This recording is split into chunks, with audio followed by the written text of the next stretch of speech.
देखिए बहुत सारा बातें की कि वो यहाँ खेल रहे हैं, दुबई में खेल रहे हैं, वहाँ खेल रहे हैं, रूल करते हैं वर्ल्ड क्रिकेट को। भाई रूल करते तो हैं, लेकिन आप ये भी तो समझें कि वो क्रिकेट भी तो अच्छी खेलते हैं, और अगर रूल करते हैं तो अगर मैच ना जीत रहे हो तो फिर तो कोई समझ तो नहीं आती है चीज। तो मगर इतना डिफरेंस है, आपने भारत की बैटिंग देखी, उसके फंडामेंटल्स पे बेस्ड है T20।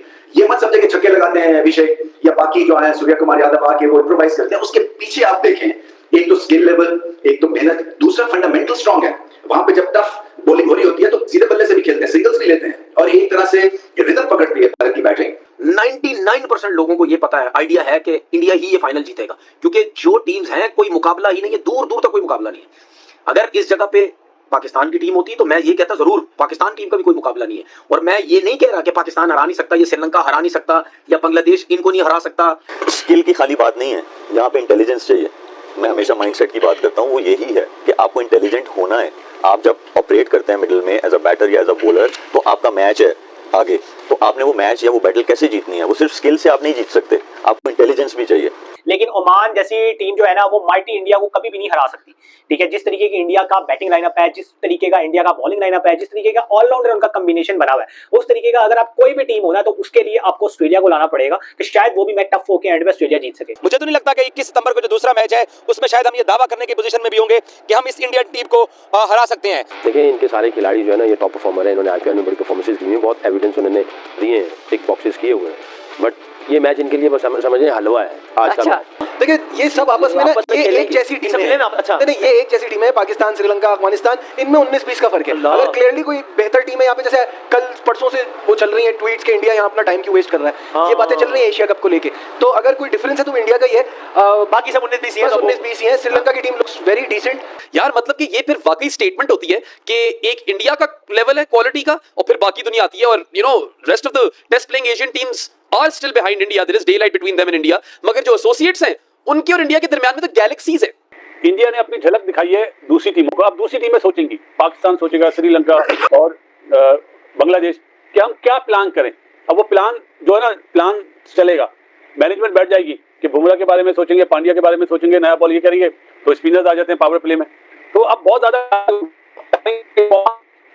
पे स्टिक रहता है वो देखेंगे, लेकिन जैसे नंबर 1 टीम है इंडिया, उसे बिल्कुल ही वैसे ही खेला है। उनका कप्तान बहुत जबरदस्त है, उनकी टीम की इंटेंट बहुत अच्छी है, उनका टैलेंट पूल बहुत अच्छा है, बेंच स्ट्रेंथ बहुत अच्छी है। It's goes to show the system यार दैट यू नो कि they are on the up now, और वो बेहतर होना चाहते हैं, नॉट इकोनॉमिकली बट हर शोबे में भी। और ये रिफ्लेक्शन है क्रिकेट टीम जो है, हिंदुस्तान की टीम की जो इसका खेल है, ये रिफ्लेक्शन ऑफ द कंट्री भी है at the same time, because वो ठीक चीजें कर रहे हैं, ठीक लोगों को ऊपर ला रहे हैं, ठीक चीजें करते हैं, और आउटकम आप देख लें। नमस्कार दोस्तों, एक और मैच, एक और जीत। भारत ने बड़े आसानी से ओमान को हरा दिया है। ये तो सभी को पता था दोस्तों कि ओमान एक छोटा टीम है और भारत आसानी से ये मैच जीतने वाला है, जो कि हुआ भी। लेकिन दोस्तों अब संडे को दोबारा भारत और पाकिस्तान के बीच मैच होने वाला है, और पिछला मैच भारत ने बड़े आसानी से पाकिस्तान से जीत लिया था, पाकिस्तान को पेल दिया था। उसके बाद पाकिस्तान में इस हार को लेकर बहुत ज्यादा चर्चा नहीं हुआ, क्योंकि पाकिस्तान व्यस्त था इस चीज पर चर्चा करने के लिए कि सूर्य कुमार यादव ने पाकिस्तानियों के साथ हाथ क्यों नहीं मिलाया। पाकिस्तान का सारा अटेंशन सिर्फ और सिर्फ इसी मुद्दे पर था, जिसका खामियाजा मुझे लगता है पर्सनली दोस्तों कि संडे को पाकिस्तान को भुगतना पड़ेगा, क्योंकि पाकिस्तानी टीम को लेकर क्रिटिसिज्म बिल्कुल भी नहीं हुआ। पाकिस्तान बहुत ही गंदा खेल के भारत के सामने हारा था, इसको लेकर कोई चर्चा ही नहीं हुआ। चर्चा हाथ क्यों नहीं मिलाया, भारत के साथ युद्ध हुआ, भारत ने पाकिस्तान को छोटा करने की कोशिश की, gentleman spirit of the game, ये सब कुछ पाकिस्तान में चलता रहा है। और अब संडे को फिर से पाकिस्तान को भारत के साथ भिड़ना है, और दोबारा पाकिस्तान को भारत पेलने वाला है। आपको क्या लगता है दोस्तों? आप अपनी राय नीचे कमेंट सेक्शन में मुझे जरूर बताइएगा। तो चलिए कुछ मजेदार पाकिस्तानी रिएक्शन देखते हैं, और वीडियो अगर पसंद आता है तो वीडियो को लाइक, शेयर और चैनल को सब्सक्राइब जरूर से कीजिएगा। लेकिन इस वक्त बात हो रही है कि जो टॉप की टीम और जो प्लेयर, जो बॉलर, जो क्रिकेटर, जो परफॉर्मर्स उनके पास है, उस टीम को देखते हुए किसी टीम का कोई मुकाबला नहीं, और जो टीम इंडिया को हराएगी वो अपसेट होगा। मेरी नजर में अगर इंडिया फाइनल हारता भी है तो मेरी नजर में फिर भी दुनिया की टॉप टीम है। वो उस वक्त बहुत बुरा हो गया, ये हो गया, वरना कोई मुकाबला नहीं है। कोई एक क्रिकेटर मुझे बोल दे। अब माइकल वॉन की बात करूं, पता नहीं ये कहां तक सही है या गलत है। वो कहते हैं कि जी इंडिया को एशिया कप ही नहीं खेलना चाहिए।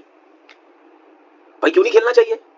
एशिया कप है तो इंडिया को खेलना चाहिए। अब एशिया कप तो इंडिया को खेलना चाहिए, जरूर खेलना चाहिए भाई, एशिया की टीम है, सबको खेलना चाहिए। हम भी कहते हैं सब खेलें और खेलना चाहिए भी। मैं ये कह रहा हूं कि अब उस बंदे का एशिया से कोई ताल्लुक नहीं है। और अगर उनकी ये बात ठीक है, मैंने एक जगह पढ़ी है, अब ठीक है ये गलत है ये मुझे आइडिया नहीं, अगर उन्होंने ये बात की है तो वो ये सोच रहे हैं कि यार एशिया में इससे बड़ी टीम तो कोई है ही नहीं, तो ये क्यों टाइम जाया कर रहा है एशिया में टीम्स के साथ खेल के। उसकी सोच है, क्योंकि वो एशिया का नहीं है। अगर वो एशिया में होता वो जरूर इस किस्म की बात नहीं करता। ठीक है ना, एशिया कप होना चाहिए, सब टीमें खेलनी चाहिए। और इंडिया इस टाइम सबसे बड़ी टीम है, जितनी टीम्स इंडिया के साथ खेलेंगी वो बहुत कुछ सीखेंगी। वो सीखेंगी बुमराह को कैसे खेलना है, वो सीखेंगी सूर्य कुमार यादव, शुभमन गिल और हार्दिक पांड्या, कुलदीप यादव, इन सबको कैसे खेलना है, इन सबको कैसे इनके अगेंस्ट परफॉर्मेंस देनी है। लेकिन ओमान जैसी टीम जो है ना वो माइटी इंडिया को कभी भी नहीं हरा सकती। ठीक है, जिस तरीके की इंडिया का बैटिंग लाइनअप है, जिस तरीके का इंडिया का बॉलिंग लाइनअप है, जिस तरीके का ऑलराउंडर उनका कॉम्बिनेशन बना हुआ है, उस तरीके का अगर आप कोई भी टीम हो ना तो उसके लिए आपको ऑस्ट्रेलिया को लाना पड़ेगा कि शायद वो भी मैच टफ होकर एंड में ऑस्ट्रेलिया जीत सके। लेकिन इंडिया की टीम बहुत बेस्ट है। मैंने ऑस्ट्रेलिया की बात करूं, मैं ये देखा अगले 3-4 साल के अंदर ना ऑस्ट्रेलिया की जो टीम थी ना, जो इंडिया को टक्कर देने वाली टीम थी, वो भी खत्म हो रही है। ऑस्ट्रेलिया के स्टार्ट कमिंग्स, हेजलवुड चले जाएंगे, स्ट्रीट चला जाएगा। जब ये प्लेयर्स चले जाएंगे तो ऑस्ट्रेलिया भी टक्कर नहीं दे पाएगी। इंडिया की जो टीम है वो अगले 10-15 साल तक मुझे बड़े अच्छे हैंड्स में नजर आ रही है, क्योंकि कोहली और रोहित के जाने के बाद भी जो लड़के मौजूद है ना, ये बहुत जोशीले लड़के, और ये जो 2000 से लेके 2015 तक माइटी ऑस्ट्रेलिया ने राज किया ना, ये वो वाली टीम और मुझे बनती हुई नजर आ रही है। एक बात का आपको क्रेडिट देना पड़ेगा, विराट कोहली और रोहित शर्मा टीम बना के देके जा रहे हैं आपको। बनाइए, सही बात है, बना के देके जा रहे हैं। देखो उन्होंने बायलैटरल में अपनी कुर्बानी दी थी, सिर्फ टूर्नामेंट में खेलते तभी इतने प्लेयर तैयार हुए हैं। और नॉर्मली इसमें क्रेडिट देना चाहिए आपको डोमेस्टिक क्रिकेट का भी। जिस तरीके से हम कल वाले सेशन में ये बात कर रहे थे कि इंडिया के हर स्टेट का अलग लीग होती है। केरला क्रिकेट लीग जो होती है वो अलग लीग होती है। उससे क्या होता है, हर स्टेट में से प्लेयर्स निकलते हैं।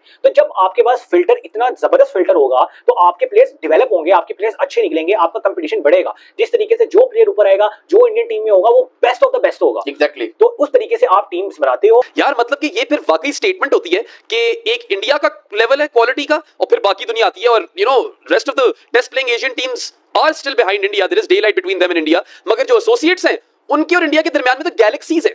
देखिए इंडिया का मैं हमेशा यही कहता हूं कि इनकी बॉलिंग अटैक इतना इनका स्ट्रांग है कि if Bumrah doesn't get you, Varun will, and if you survive both of those guys, तो फिर कुलदीप आपको आउट कर देगा, right? That's that quality of 12 overs के दुनिया में हर टीम के लिए मुश्किलात पैदा हो। आई डोंट इवन नो कि कोई भी टीम उन 12 ओवरों में किस तरह ज्यादा स्कोर करेगी, राइट? मतलब इस हद तक आपने आउट क्लास किया ऑपोजिशन टीम को कि you have basically sent a message to all other competing teams in the Asia cup कि यार गुड लक बीटिंग अस, हम यहाँ पे ये ट्रॉफी उठाने आए हैं और मतलब कि रोक सकते हो तो रोक लो।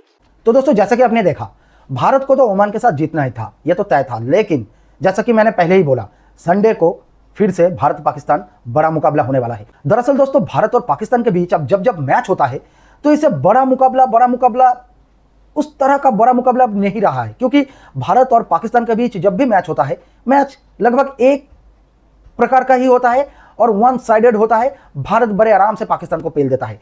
तो वो जो एक क्रेज था महामुकाबला, भारत वर्सेस पाकिस्तान महामुकाबला होने वाला है, कौन जीतेगा कौन हारेगा, वैसा कुछ अब रहा नहीं। भारत वर्ल्ड की नंबर 1 टीम है और पाकिस्तान बहुत नीचे है, उसी रैंकिंग में बहुत नीचे है। वैसे आपको क्या लगता है नीचे कमेंट सेक्शन में मुझे जरूर बताइएगा। वीडियो अगर पसंद आया है तो वीडियो को लाइक, शेयर और चैनल को सब्सक्राइब जरूर से कीजिएगा। धन्यवाद।